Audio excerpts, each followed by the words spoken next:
Creating a statistical analysis report from the PanelView requires a data connector, of which I have one here. Let's take a look at the details. The first step is to get the information from the PanelView to the PC, and that's done by enabling the file transfer and putting in some FTP settings and a schedule. The second is to locate a folder on the hard drive where these files are going to go, and XLReporter will automatically manage those files for reports. If I click here, I can see the latest report, the latest file that's on my hard drive. The connector also will combine the files together to make them appear like a single entity, and that's going to come in useful later. With the connector defined, let's go in and create our statistical analysis report by going into the library. And as you can see, we have very many different types of statistical reports. I'm going to use the X-bar R. Let's go next. Give a name for our template.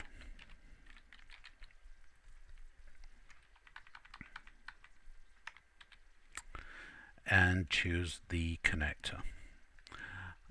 I can determine here whether I want the report to be created on demand or scheduled.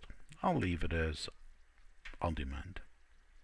Let's hit finish, and I have my template created, which I can now go and create on demand.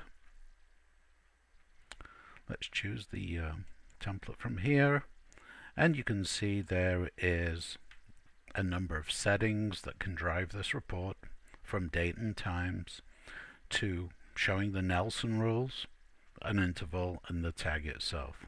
Let's hit refresh. Let's step forward a day. You notice that one of the Nelson rules has appeared, and if you go scroll down a little bit, there's an explanation of what the Nelson rule is. But what makes the connector even more exciting is that I can traverse more than one file. Here I've selected 1 week's worth of information. If I hit refresh, you can see here that I have the 7 days worth of information, but from a user's point of view, I was not aware that XLReporter had to traverse through 7 individual files to get to this point. Now I go forward a week, and I can see a week's worth of information. Again, the boundaries of the file were not apparent to the user.